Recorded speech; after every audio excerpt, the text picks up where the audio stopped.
Greetings, friends. This is Lieutenant Cliff Croker from Futurama, and you are listening to Still Toking With on the Dorkening Podcast Network.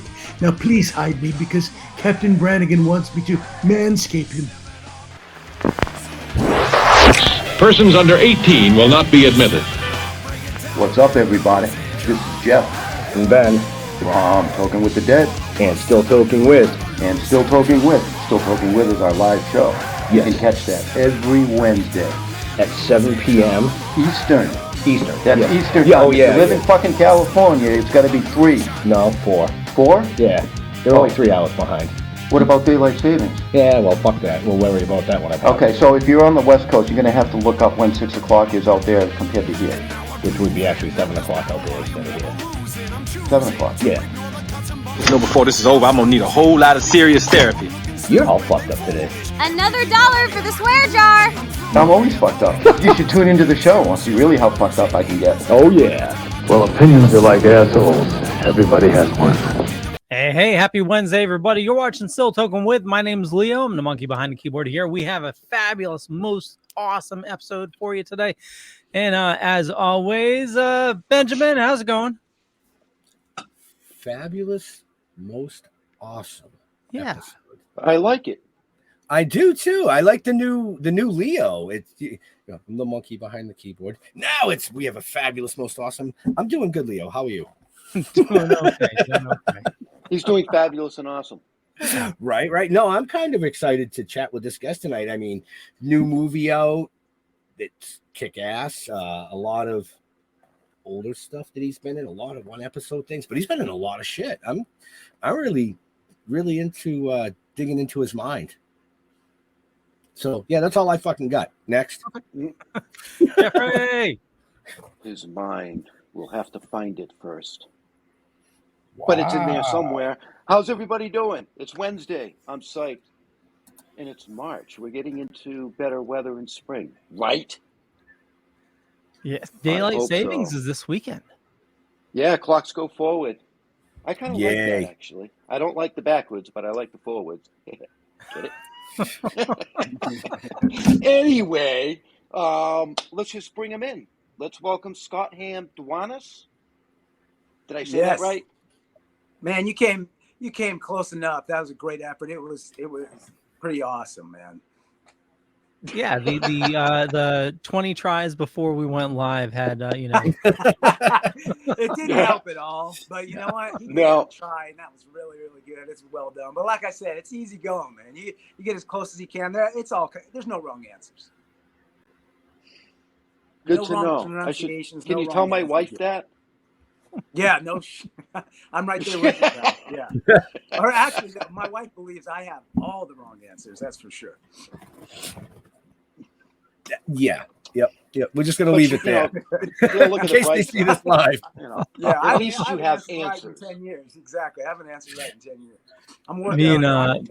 I'm gonna get one. Me and my wife call it boy brain, girl brain. You know, girl brain is always, smarter than us, monkey brains, Yeah, I get, man. Wow. That's 2 monkey references in the last 5 minutes, man. Right?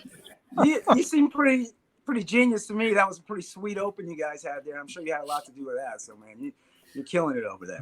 Just a little bit. Yeah, just a little bit. Yeah, I think Jeff supplied a couple of the pictures, and I said this is kind of what I would like, and Leo did the rest. That's pretty much how my producing goes too, man. With these movies, I supply an idea or two, and then just hire a bunch of people way freaking smarter than me to take to the next level. So speaking of movies, yes, sir. You just released one. Yes. I'm very, very excited about it. It was last night on March 7th. We just released the feature film Rebroken, starring myself and the legendary Tobin Bell, who, if you don't know it by name, he's played probably the most famous for playing Jigsaw in the Saw franchise. And and just a huge resume of just probably been in a million things. My favorite things are like The Firm and In the Line of Duty. Did an episode of Seinfeld. I don't know. You just can't miss him when you see him. He's fantastic. But yeah, it opened last night. And we're streaming in lots and lots of places. We're available on DVD in lots and lots of places, and all the like Dish Network and all that good stuff. With more to come. We're kind of doing it little by little, but the official first day was yesterday, so I'm pumped up, man. That's awesome. That's right, awesome. right. Yeah. Now you wrote the storyline for that, correct? Yeah, I mean, I wrote the original. Like, if you see the credits or see me credited on things, it will say story by Scott Hamm Duenas, or however you said it, Scott Hamm Duenas. And, and like I said, as long as anybody's saying it or reading the name, I don't care how you say it. But yeah, it was my story. I like to do this thing where I write down stories or script ideas or little things, and I do it old school, man. I'll get a pen or a pencil and write in like a comp book or a little folder. And they're all over the place in my house and in my office. And some of them I come back to, some of them I never do, some of them I reference. And this one I just kept coming back to. And I really only came up with about a 40-page short story, or it was like one episode, a half-hour episode, like a Twilight Zone or something, like an anthology type thing. And I got a couple friends that are really talented writers, including the person that I say wrote this screenplay, given the thing, my producing partner on a lot of stuff too. His name's Kip Tribble.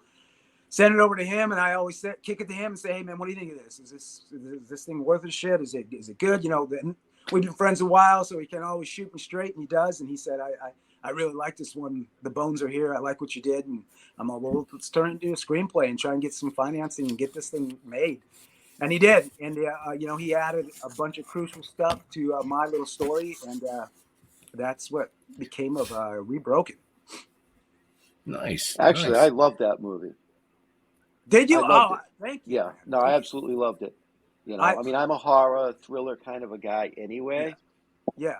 You know, I mean, I think that it's the kind of movie where everybody's going to have their own take at the end. Yeah. That's matter of fact. Yeah. Hence the discussion before Scott came on backstage. Yeah, before you came on, Jeff and I totally took the ending totally differently, and I loved it myself as well. It's definitely you really love the mind bending. Like as I'm watching it, I was thinking, okay, is this how it's going to go, or is this how it's going to go? And it totally went, totally different from where I thought it was going to go. But it was, it was awesome. I got to tell you guys, that is absolute music to my ears, because that was kind of the goal. We knew that people were going to have different interpretations of the endings and shit. We even kind of talked about, we had different perspectives on the ending too. And those are my kind of favorite thrillers, like a Memento or Mechanic or something like that, where the ending happens. It's hard to talk about because you don't want to ruin the ending. The ending happens, and then you kind of redo the movie and steps in your head, and then you kind of your own version of, oh, this is why this happened. Now I get why this happened. And then kind of put together the puzzle. And I love that. So you guys obviously got it. And I can't tell you how much I'd love to hear that. So I have a question for you, Leo. Do we have the trailer? We do. And I just wanted to add, Tobin Bell, he's really creepy in the Saw movies, but having him have like in the Saw movies, you only see him for a little bit, and this year he had like a full, there's a ton of Tobin in this, and he freaks you the fuck out. It's just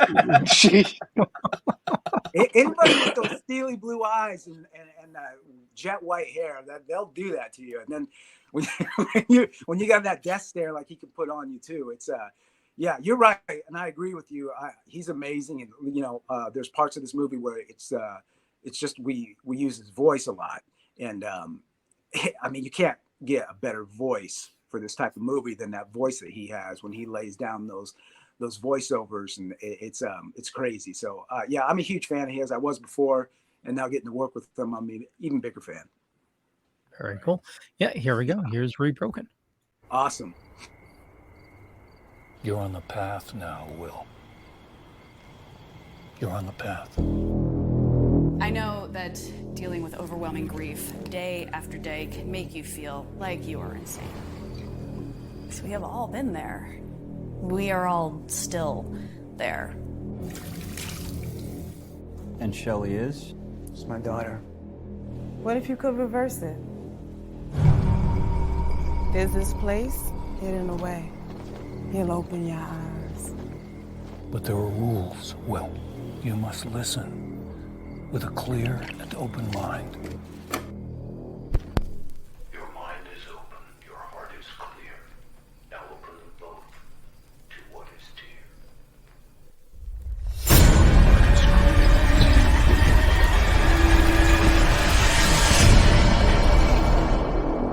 Where's this man, Will? Shelley, she's not gone. She's just stuck. Brother, you're stuck in a cycle right now, going round and round and round. Then you gotta be careful what you wish for. Folks don't always like what they discover about themselves. Like you've seen a goblin. Will, where is Shelley?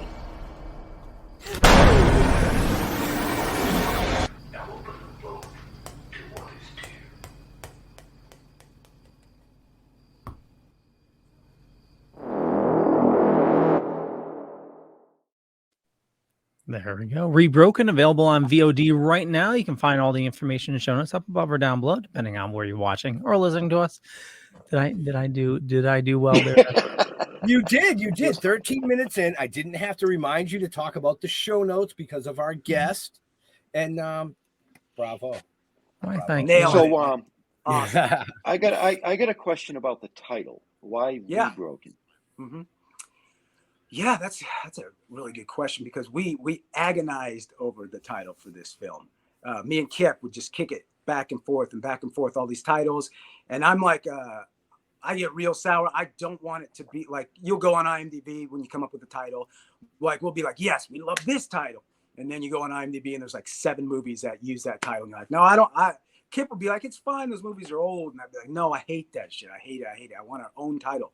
And, so we just went back and forth. And then, the overwhelming theme to me that I wanted to go with was that this guy was broken, like Humpty Dumpty broken when they're trying to put him back together again. And then there's the other aspect of this movie that was like a Groundhog Day, like he's living the same day over and over and over again. And so he's getting broken over and over again. So he's broken and he's rebroken, and he's broken and he's rebroken. And then with it was a nice tie-in with the stereo and the record, because you go broken record, he's playing the same message in there.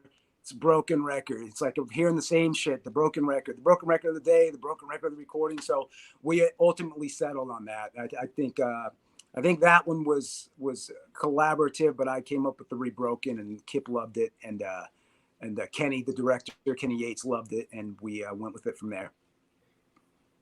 Wow, that was a perfect explanation to my question. Oh, good. Hey, it was.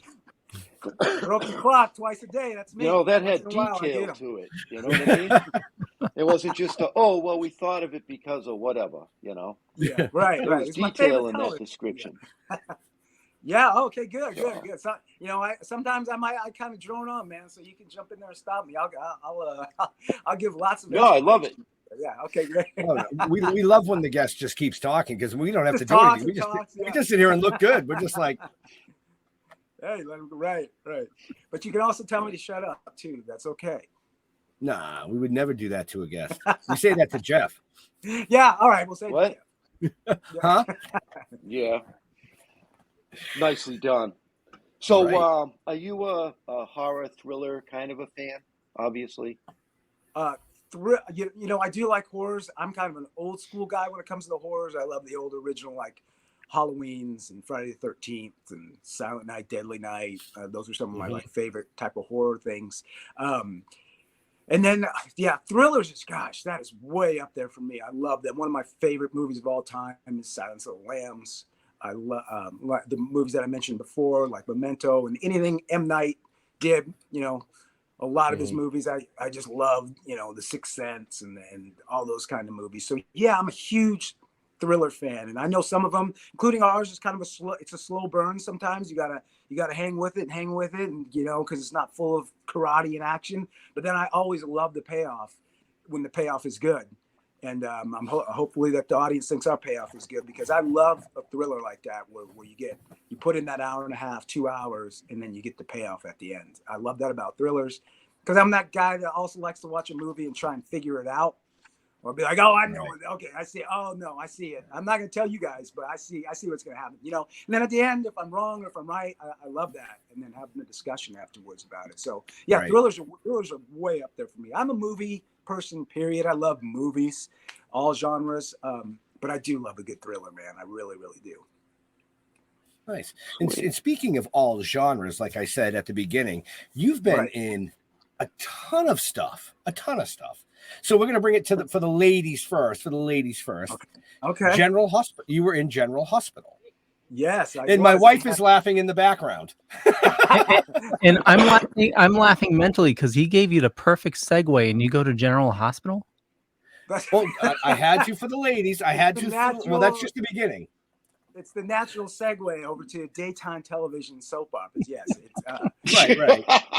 Where would you have gone with that, Leo? He mentioned karate.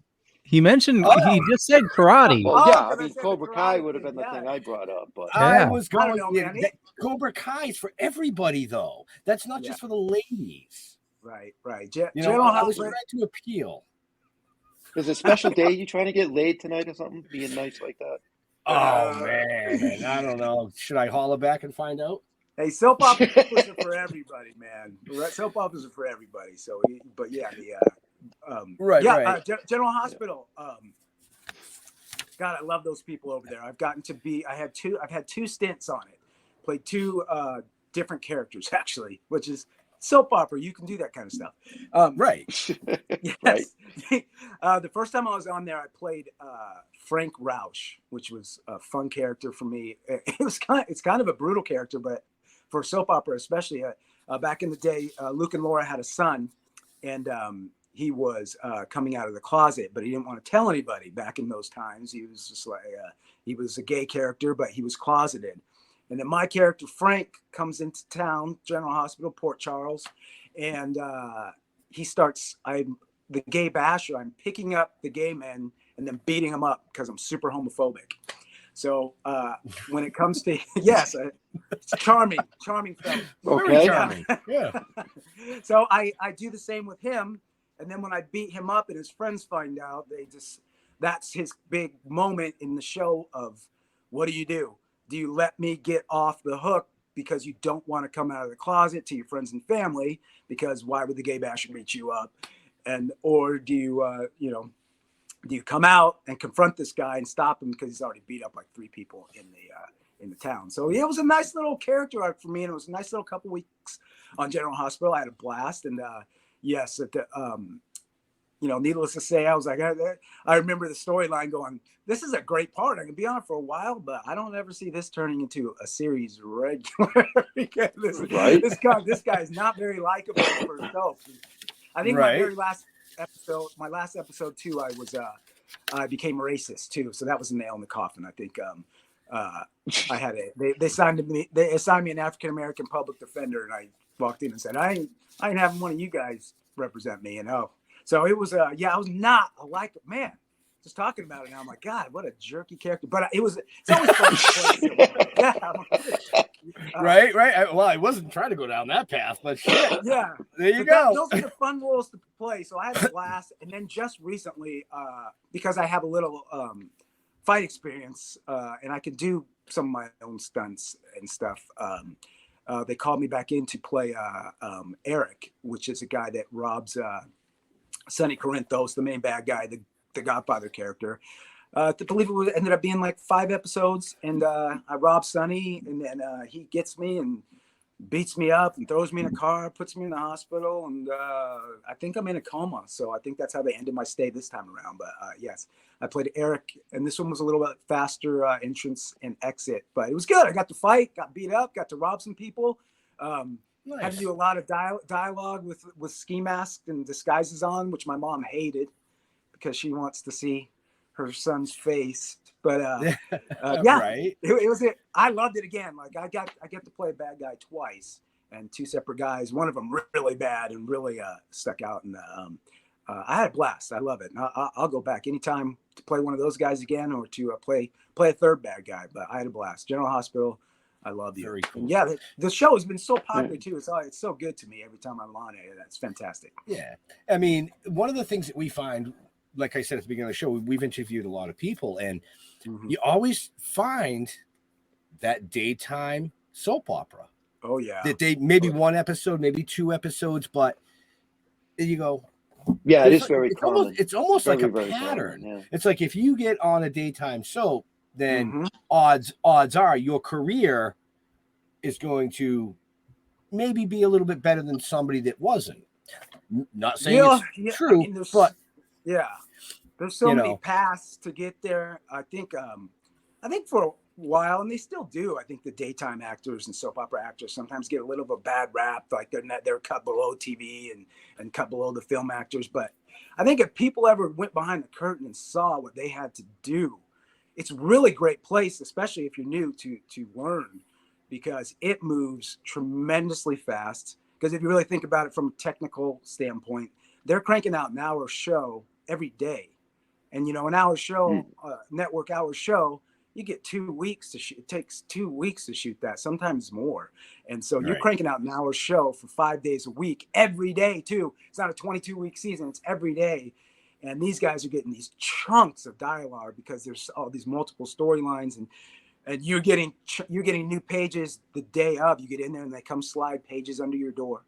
And they're like the pink pages or the blue pages because they're making little changes as they go, because these writers have such a crazy job to keep all these different storylines intact. I think those are some talented people on those shows, whether they get the credit for it or not.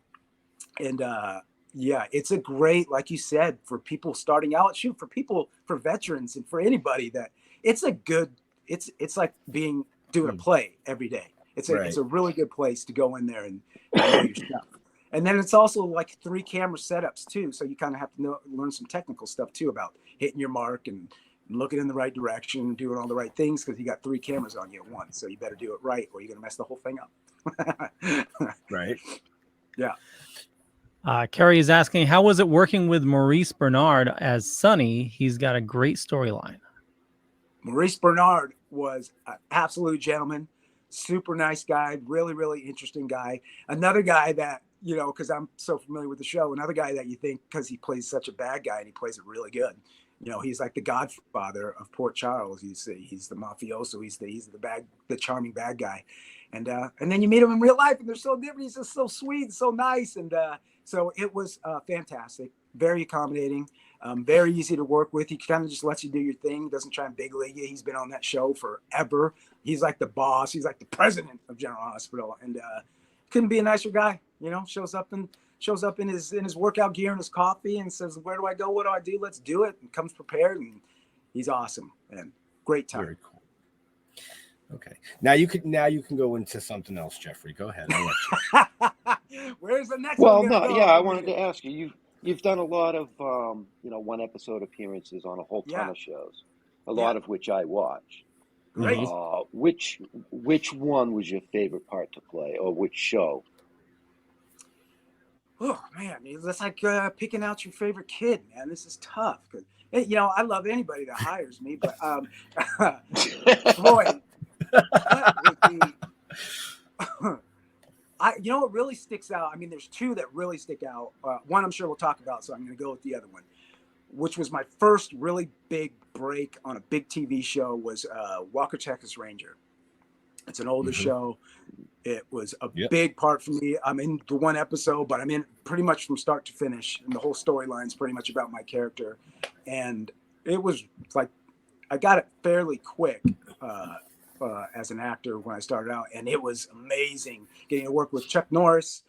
Not only Chuck Norris, but the other guest star other than myself on it was Sam Jones, who, if anybody knows, Sam Jones has been around forever, the original Flash Gordon. And he's been in a ton of stuff. He's just recently in the Ted movies with Mark Wahlberg and stuff. But he was in there in it, and so I was in heaven. I'm like, Flash Gordon and Chuck Norris. This is amazing. And like I'm in all the scenes, and I got and I got to do karate a little bit with Chuck Norris. So that was pretty much it. I mean, it's hard to beat that when you get to work with an icon, get to go on location in Dallas. And then Sam Jones shows up, and so you're with another icon. And the show at the time was tremendously popular for CBS. So that was pretty much cloud 9. And then you come home, and once it airs, this was in the days before streaming took over the world, and so a CBS show at like 9 o'clock on a Tuesday night was huge. So everybody saw it. And it was amazing, and it started opening up doors for me. It got me a bigger agent, and it got me more guest star parts after that. And again, I'm going to sound like a kiss up, but everybody was tremendously nice, including Mr. Norris, who was an executive producer on the show, and just tremendously You know, I got out. I remember getting to set the first day. I was so nervous, and this guy's coming down the stairs. I was like, "Holy shit! I think that's Chuck Norris coming down the stairs at me." And I'm coming down the stairs. And, hey, Scott, man, good to see you. We're so glad to have you here. Your audition was fantastic, man. It was never a doubt. How are you? How you like Dallas? And I'm just like, holy. I mean, it's kind of overwhelming, you know. He's just real positive and a lot of energy, and he made me feel right at home. He went out of his way to come greet me, which is pretty amazing. So that was near and dear to me. That's awesome. Thanks. Was that the answer you were looking for? Was that the answer you were looking for, Jeffrey? He's like, no, that was not the answer, but you know, yeah. Well, but it worked. How am I going to know it? It's hard to pass up your first one. I'm just giving you shit. I'm just giving you shit. Fun of me. So, I wanted to ask you about The Stay as well. Oh, okay, great. Yes. You know, The Stay. Because I love that movie. Did you? Fantastic, man. Yeah, I love that's that awesome. movie. Thank you so much, because that one was a real labor of love. That was almost like the tester for me to see if I could do the producing and acting, like to create my own content type of thing. It was like it really was the tester, because we had really, it is one of those ones where it was like, we're making this with like credit cards and you know, very small budget, and you know, we didn't have any big star names or anything in it, but some of my actors that I know are really good did me some favors, and Kip was my producing partner in it, and it was basically our baby, and we did everything on it, and that is one that I wrote, but Kip came in and co-wrote it with me, but that one we co-wrote together. And it's really just a straightforward, like, date night fun movie. You know, it's a premise that's been done. You know, I knew that going in, you know, 4 people going to stay in the cabin with the creepy caregiver, and you see what happens. And I tried to come up with a different, fresh angle. That was what the beginning of it's about. This couple, an older husband and a younger wife having trouble with kids and their marriage, and then what this trip was supposed to, you know, rekindle the flame, and it ends up doing the whole opposite thing, man, if you haven't seen it. But I appreciate you. And it's so fun. I'm so glad you asked about it, because we just, it really, the last like 6 months, it's been out for about 1.5 years now. And it's everywhere. You can get it everywhere if anyone's looking for it. It's called The Stay, and it stars myself and Rob Mays and Kip Tribble and Nigel Caro.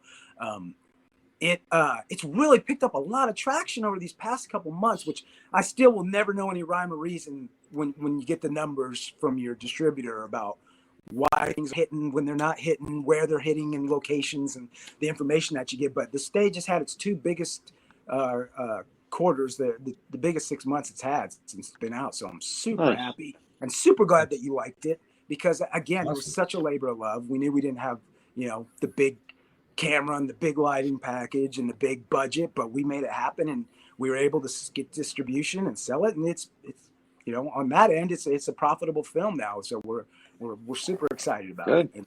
But thank you for checking it out, and thank you for seeing it. But again, like I said, that one was my baby to really, like, I did everything, not tooting my own horn. It was more of, I did everything because there was no one else to do it. We couldn't afford to hire anybody else. Right. So, you know, I wrote it, I starred in it, I directed it. I didn't want to direct it. I directed one thing in my life, a short film in community college.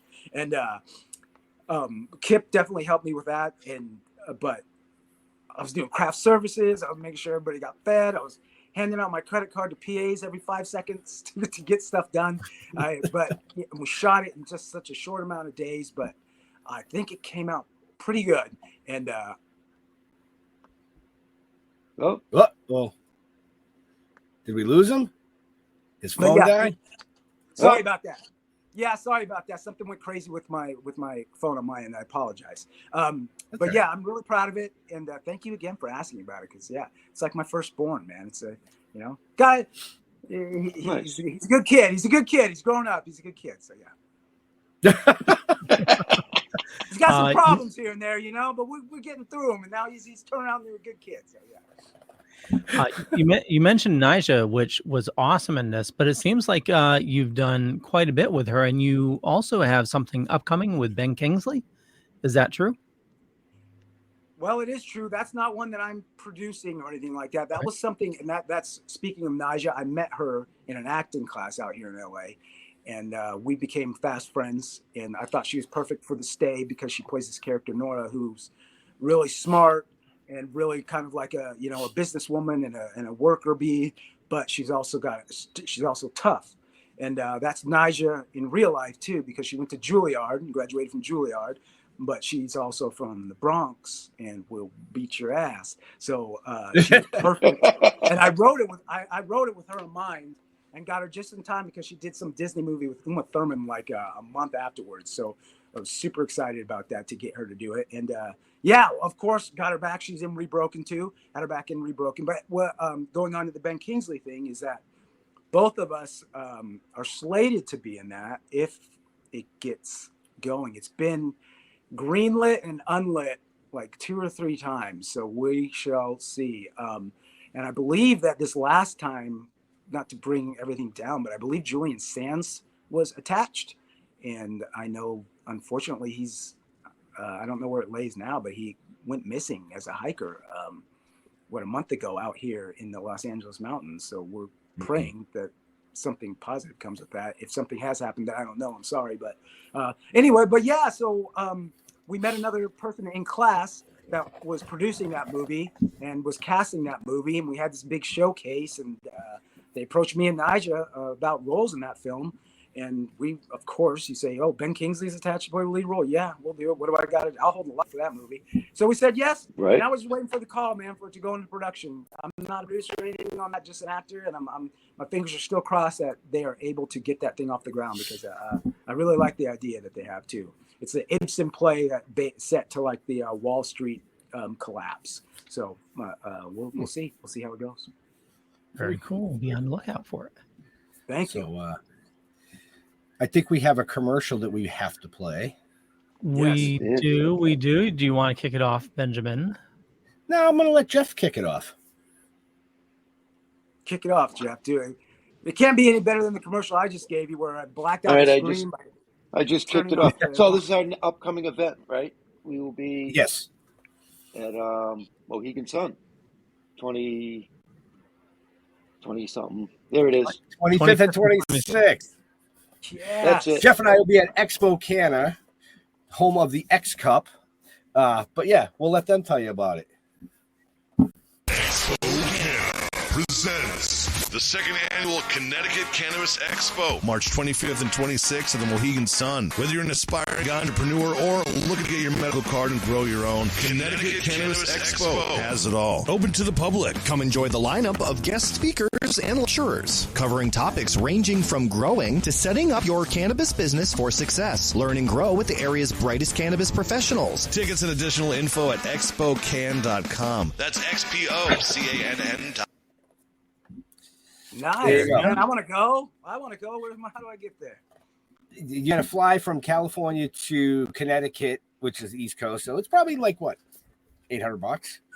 When you're going to buy the ticket. Connecticut's on the East Coast? Oh, thank you so much. It's at Mohegan Sun. Have you ever been to Mohegan Sun? It's at the Mohegan Sun, so you can gamble, too. I'm just kidding with you. Yeah. I have not been to the Mohegan Sun, but I was born in D.C., so I'm a little familiar with the area. Right. I have some relatives out that way in Boston, and I still have a best friend in D.C. And but yeah, no, I've never made it all the way up to Connecticut, but I need to. Yeah, Mohegan Sun's something to see. It's I don't know if it's still ranked this, but it's like the world's largest resort casino in the world or something like that. Really? At least it was. I don't know if when I worked there it was. So it's yeah, I don't know. Man. Congratulations, guys. That's gonna be a good time. Everybody go out and go see these guys. That's amazing. It's gonna be a good time. But like you said, you were born in DC, but you were a Seattle sports fan. Right. Well, they both were Washington, right? I was very confused. Not very smart. So maybe you're right. Maybe I did need that reference that Connecticut's on the East Coast. Because, I'm obviously well played. Well played. You obviously, But you went to college in Illinois. I did. I did. Right? I kind of moved around a little bit. Yeah, I was born. My parents were living in Virginia, and my dad was a military guy. He was in the Marines, and then he was just out, and he was trying to find his way, a career. My mom was a really, really young mother, and very quickly said, "Get me out of here, and I want to go home to Arizona." So she took us all back to Phoenix, and that time when I was little, it was always these West Coast football games, and I just remember the Seahawks were always on, and I just fell in love with them. And then I just fell in love with the players. And then Steve Largent, a legendary Seahawks, was on number 80. And when I played a little bit of football in my time, I always had to wear number 80. And just that's how I became a big Seahawks fan. I still root for them to this day, though. I've never wavered. But yeah, been up quite a few times to see some games because it's not that far of a flight from down here in California. That's on the West Coast, if you're wondering. And really. So I'm gonna shoot up there and catch a game, and yeah, and then I went to school in Illinois out there for. Did I make it 2 years? A little over a year. I was I went strictly to play baseball, and I was playing in this little league right out of high school. And, yeah, what's that? You pitched? Yes, I pitched for a long time. I did. Yeah. And, I loved it, man. I miss it. Baseball was my first love. Just like 99% of the population, just wasn't quite good enough to make it where I wanted to make it. But I wasn't going to go down without a fight, man. I must have played, after high school, played on travel teams. I played at a couple different colleges and community colleges and small colleges, and made my way up. My best year was in Illinois. And it just happened to be that a coach that one of my good friends from high school who grew up in Illinois was out for the summer visiting his family, and he went to a game and said, "Where's that guy playing next year?" I had a really good game, and he said he's not playing anywhere yet. He's probably just going to go down the street here. And so he said he should come out to Illinois with you. So I did, and it's this little school out there called Canton College or Spoon River College, just a little bit south of Peoria, over by like Bradley and Western Illinois and stuff. And yeah, I had a pretty decent year, but you know how it goes. You start shoulders starts going downhill, and you start getting a little older. Girlfriend wants you to come home. People want to get a job. And yeah, your shoulder goes downhill. The girlfriend wants you to come home, but you got some sort of kudos in the yearbook, I think. I did, man. Yeah. Voted the cutest tushy. Oh no, I thought it was genius. It was genius. Oh well, that too. But yeah, but I read that you got voted the cutest tush in the yearbook. That is what it was, man. That's yeah, exactly. Of all the things you could be, most likable, best dressed. Yeah, I got cutest ass. So it was from the baseball pants. Yes. Baseball pants, right? The tight baseball pants. That's what it was. Yeah, baseball pants and lots of squats back in the day. When you're a teenager, you can put all that weight on your back and trying to get my fastball up. So yeah, it was growing the rear end a little bit. I don't know what happened to it now. It's gone. But I just want to know. I just want to know, Ben, what the fuck kind of research were you doing to find that? Bro, man, it was right in his fucking IMDb. All you got to do is read. You just got to read. I'm sorry. He's over here dying laughing. He laughed so hard the screen went black. I don't know what's going on. I really apologize for that. I don't know. I saw it's all good. On my end too. I can touch it, so it's technology. Yeah, no. Maybe somebody's trying to sending you text messages. They're like, I'm watching the show. It's funny. What's going on with this? Everything's turned off. Oh wait. We know what it is. He's in California, folks. That's all you gotta say. It is. Yeah. The smog rolled in. It's all my back. It's all my girlfriends from high school now that you've reminded them of that I had the cutest tush, the cutest ass. But I did like his what kind of research were you doing for this thing? Oh, good thing I didn't mispronounce your name. It was all right there. I like it, man. It could have been worse. I could have said, well, does that still hold true today? Stand up, turn around, show the camera. Let's see if these ladies agree. But I didn't do that. How I answered it for you beforehand, so I got myself out of that if that was coming down the pike. But it's not there anymore. I have to clear that up real quick. You know what? It's about half of what that was back then. Yeah, so welcome to the show, folks. We're talking about Scott's ass. Yes, this is correct. I told him at the beginning, you never know where it's going to go, man. Yes. Sorry. It's just the way it is. But we are here to talk about this new movie, Broken, which if you weren't here at the beginning, shame on you, but we're going to talk about it a little more. Awesome. Well, you know what we can do is play the trailer again. Why don't we let him bring that in? Yeah, let him give a good pitch on that, and then bring the trailer in. I There like we that go. idea, Leo. Scott, do you want to give a intro on the trailer? I would love to, and I thank you for playing it again. This is a brand new movie, came out yesterday, March 7th. It's on a lot of the streaming platforms right now, specifically Amazon Prime and iTunes and the Apple and Vudu, Vimeo, all those ones. Just go on the search bar and hit it and check it out. And you can see the trailer there. You could also buy it or rent it. But anyway, it's a thriller. It stars myself and the legendary Tobin Bell, Jigsaw himself. So check it out, and here it is. You're on the path now, Will.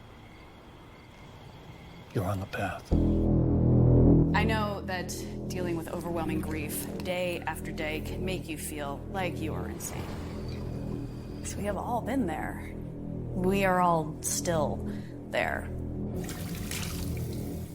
And Shelley is? It's my daughter. What if you could reverse it? There's this place hidden away. He'll open your eyes. But there are rules, Will. You must listen with a clear and open mind. Your mind is open, your heart is clear. Now open them both to what is dear.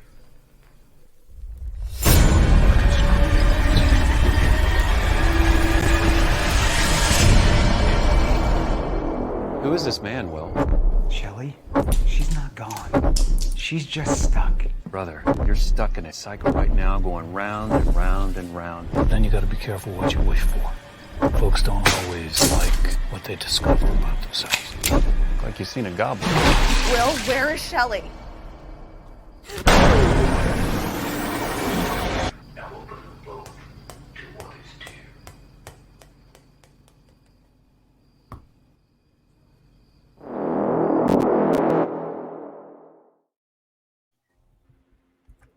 Hey, awesome, man. Hope everyone liked that trailer. We worked very hard on it. Yeah. If you haven't seen it, go see it. Like he said, it's everywhere, and you can see it. Leo, up above or down below, depending on where you're watching or listening to us. And the movie does the trailer justice. Yeah, it does. Support us, little films like that, and then down the line we can bring you some bigger ones even. So we appreciate it. But we appreciate every view, every click, every review, every rate review. That's something people can do that helps us out so much too, is go on like IMDb and Rotten Tomatoes and things like that, Amazon, and rate it and review it. Even if it's a 2-word review, like, I like it. It helps us so much, drives the algorithms. And, I like. It does so much. It's fantastic. See, I was thinking more like. Hey, I will take that. Yeah. Kicks ass. Yeah, there you go. Look at this. Oh, you might. Oh, and he froze. It's that. That was not me. That was not me. That was on your guys' end that time. That one was not. Everyone went blank on my side, so I hope that that was not me. But yeah, check it out, man. You don't get to see my ass in that one either, but there's a couple tank top shots if someone's into that. We did lose your screen. Can my screen's gone? Yep. And we're getting it as well. I'm looking right at myself, the same as I've been the whole show. Are you kidding? No. Do you mind popping out and popping back in? Sure. I swear, guys, this one is not me. I don't know what happened.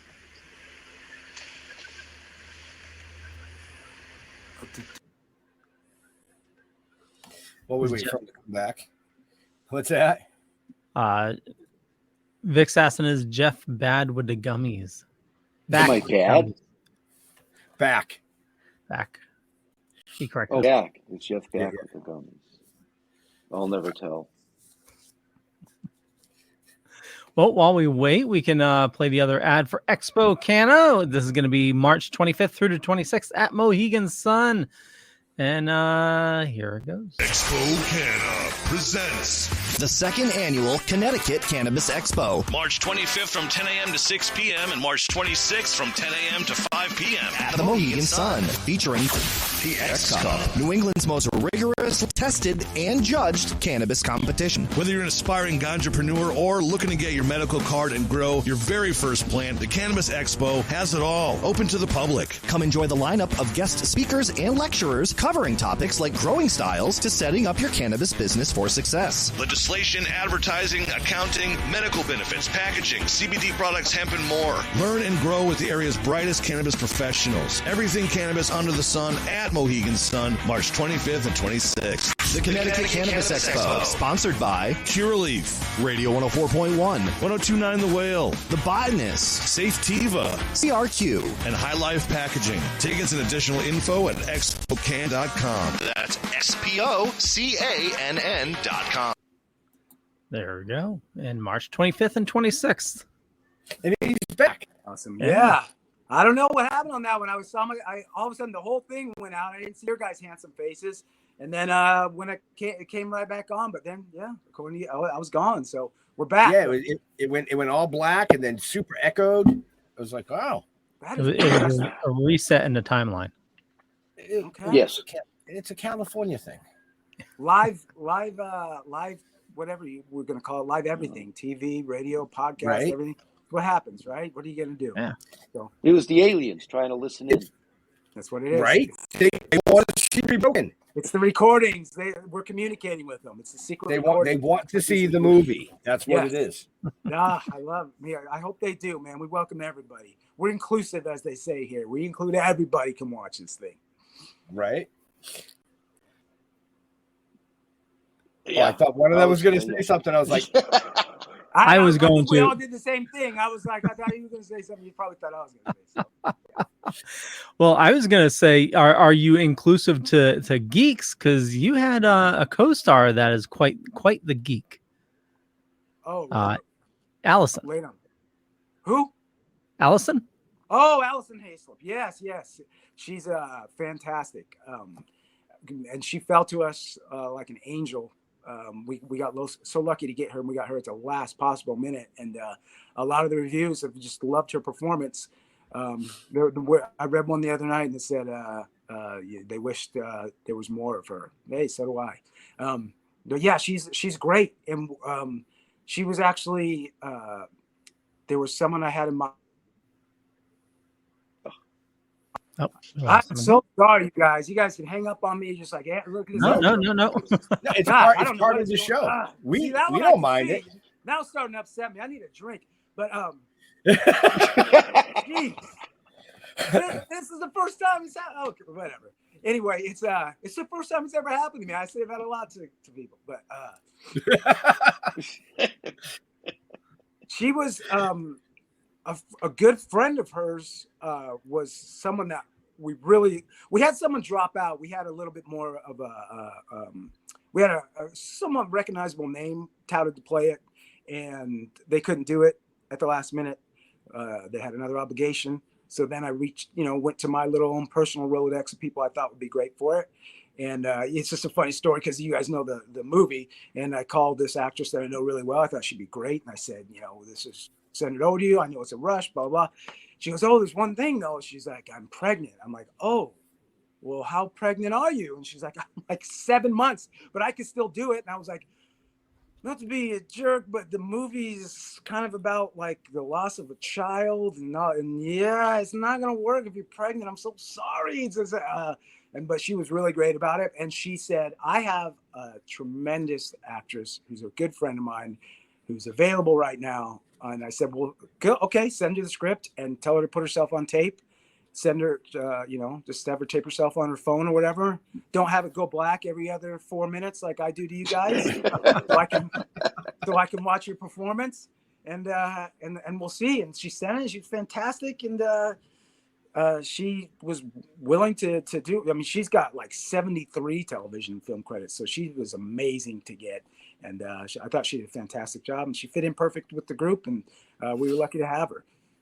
And I mentioned Geek earlier. She was a co-host on Attack of the Show and BattleBot. She did voices in Last of Us Part 2. Oh, okay. All right. Okay, yeah. Good. See, you know more about that than I do. So you're good, man. Yes, like I said, I met her during the shoot. I know she's got a million credits. I'm not familiar with all of them, but I thought you were just calling her a bit of a geek, but she not her, the character. And I'm like, okay, I can see that. She's kind of the hall monitor and runs the meetings, and she's got to be, but okay, I see what you did there. I get it now. I missed it. I apologize. That's all right. That's all right. So you got to work with Tobin Bell on this, like you said. Yes. Is there anybody in the industry that you haven't had a chance to work with that you would like to work with? Oh, these are really, really good. That's a really, really good question. And it gives me a chance to crowbar something into that I just wrapped. My little baby production company produced too. We just wrapped a really edgy Christmas movie that's going to come out this Christmas 2023. And one of the actors that we got is somebody that I was like, I would love to work with that guy one day. It's Mr. Michael Madsen. If you know him from like all the Quentin Tarantino movies and like Donnie Brasco and Free Willy, a million. I could go on and on and on. I just think he's one of the most interesting actors to watch. And he plays a big role in this upcoming movie we got coming out. So he's definitely one of them. I can check him off. There's so many. My favorites growing up, like they're so random, from like icons to like, to Jack Nicholson, who's in my favorite movie of all time. One Flew Over the Cuckoo's Nest, to somebody like Eddie Murphy, who I just think is talented beyond like the scope of things. And he did so many movies that me as a little kid loves, like Beverly Hills Cop is like one of my favorite movies ever. Yep. I used to dress like Beverly Hills Cop and go to school. It's ridiculous. My mom got me the Mumford Physical Ed shirt. I wore that with my Letterman's jacket and the sleeves rolled up and like the same Nikes he had. I would go to school like that and just think I was Axel Foley. They are great movies. I would freak out if I got to work with him. And also another person who played characters that really made me want to be an actor is Harrison Ford, playing Han Solo and play, Indiana Jones. I mean, come on. And then even Jack Ryan, those movies, people like that for me that I grew up like idolizing as actors and idolized the characters they played. Those are huge for me. Michael Keaton's another one. I was in a movie with Michael Keaton, but I didn't have any scenes with him. So, that was kind of a bummer, but I had a really small bit part in it, but it wasn't with him. And but he's another one that I just grew up loving. Every movie that he made is Michael Keaton. So it's a huge list. I've been lucky enough to work with lots of cool people, and there's still hopefully lots more to come down the pike, because there's a ton. I could go all day on actors that I would love to work with. Are you watching Shrinking right now? I'm not. Should I be? You should. Shrinking in 1923. Harrison Ford's in both of them, but Shrinking is a comedy, and the latest episode. Yeah. Back again.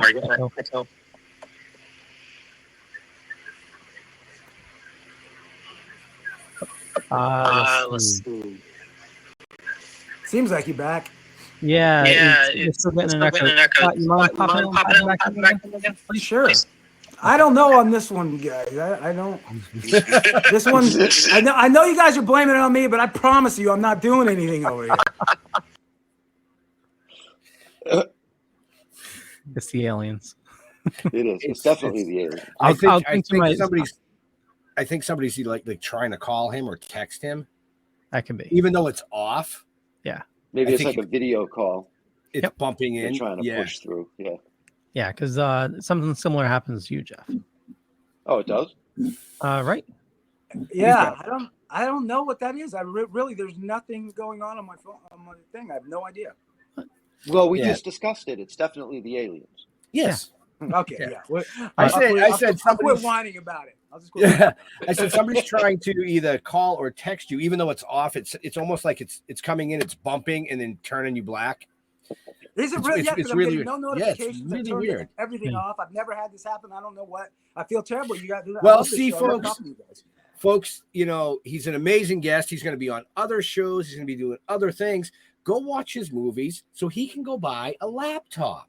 I do. You know what? I'm such a stubborn ass. I do have a very nice new laptop. And I've done. See, I'm spoiled.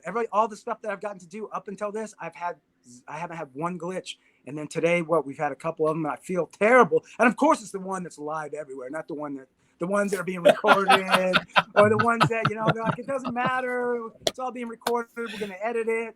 Of course, this happens. All right, from here on out, I'm gonna do the laptop. I gotta do it. Just giving you shit. Terrible, man. I don't want to wreck you guys. Show, man, I feel terrible. When it comes time when the Christmas movie comes out, I want to come back. You guys are gonna be like, no, maybe. Just to finish my thought from earlier, though, Harrison Ford in Shrinking, latest episode, he plays stoned, and seeing Harrison Ford stoned is the funniest shit I've ever seen. I gotta watch it for sure. There's so much good stuff on. I'll put it in the queue, man. I gotta check it out for sure. Yeah, really good. Apple TV series. Awesome. Gotta check it out. Thanks for the recommend. Thanks for it.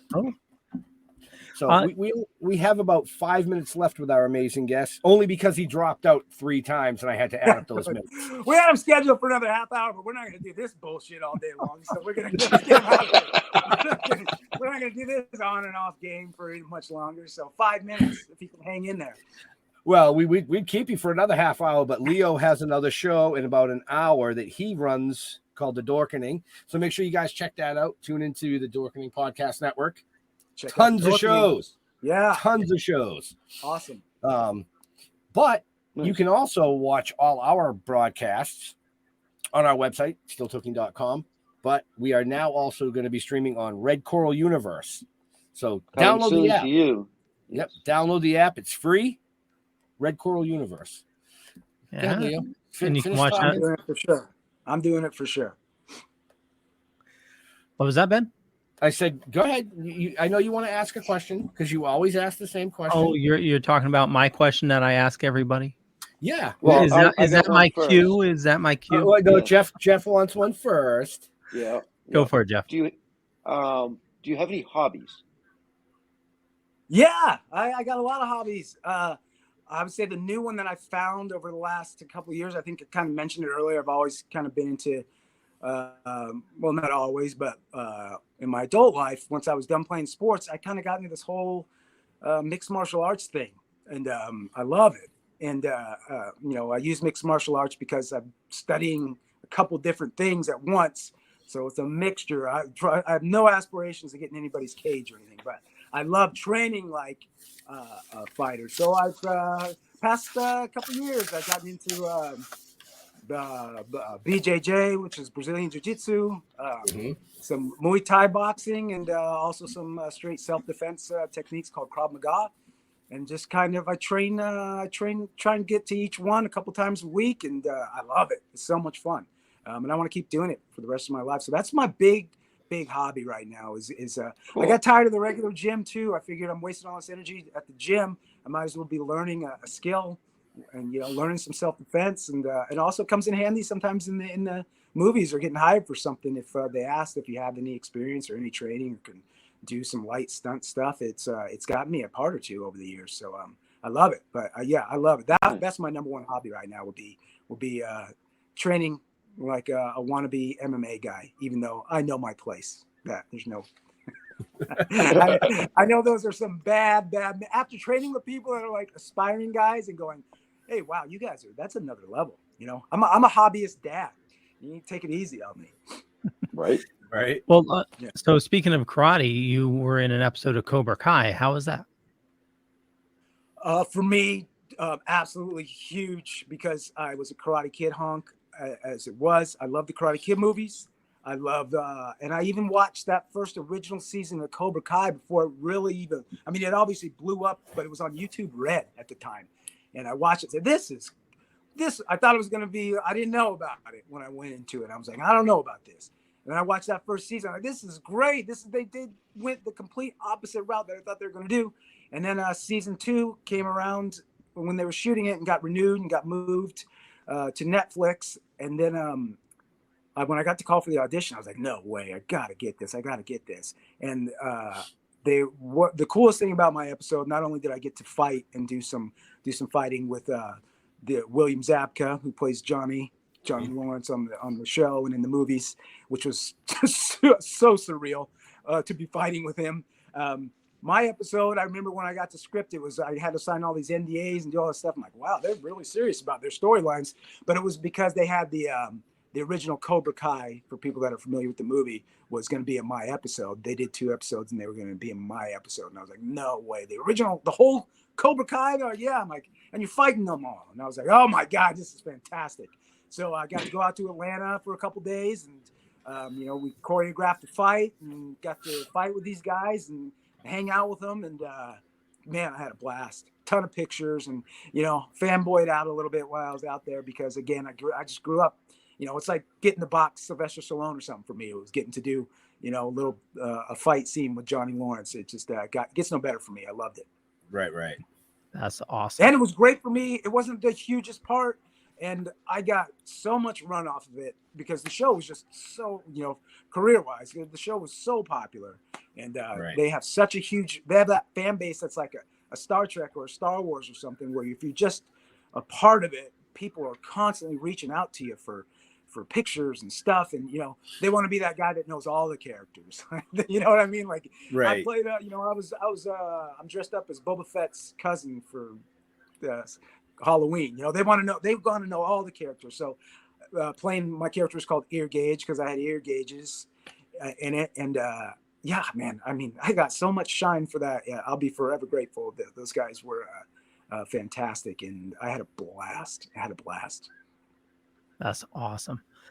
Well, the question that I ask everybody, and then what Ben was alluding to, is what is something besides acting and besides karate, or it could be even karate, but what do you dork out about on your off time? Like, we've had Bruce Valanche on, and he dorks out about like the history of like sunken vessels and stuff like that.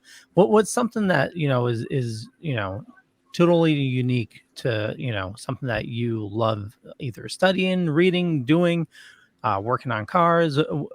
What is it? This is good. This is a good one. Well, it's not that good. My wife hates it. I love playing fantasy football. I love when the football season comes around. I jump into fantasy. I know it's super dorky, so you made the right word, fantasy team, but I've been playing for a lot of years. I used to play in multiple leagues until I got married, and then that shit went right out the window. I had to decide. So how many leagues are you in? How much are the fees? No.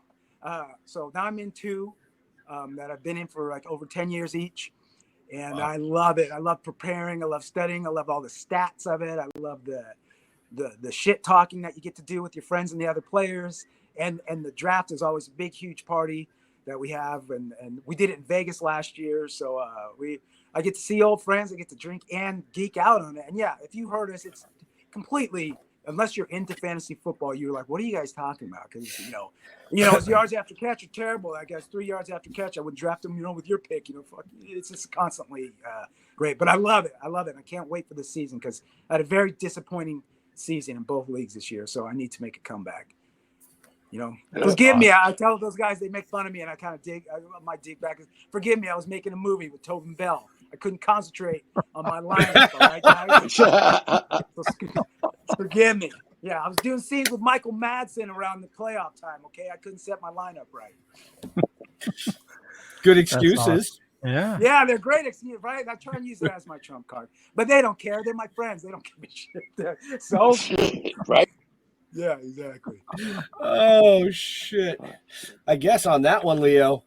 Yeah, we'll wrap it. So let's see. Where's the buttons here? Okay. I want to thank everybody for watching this fine evening.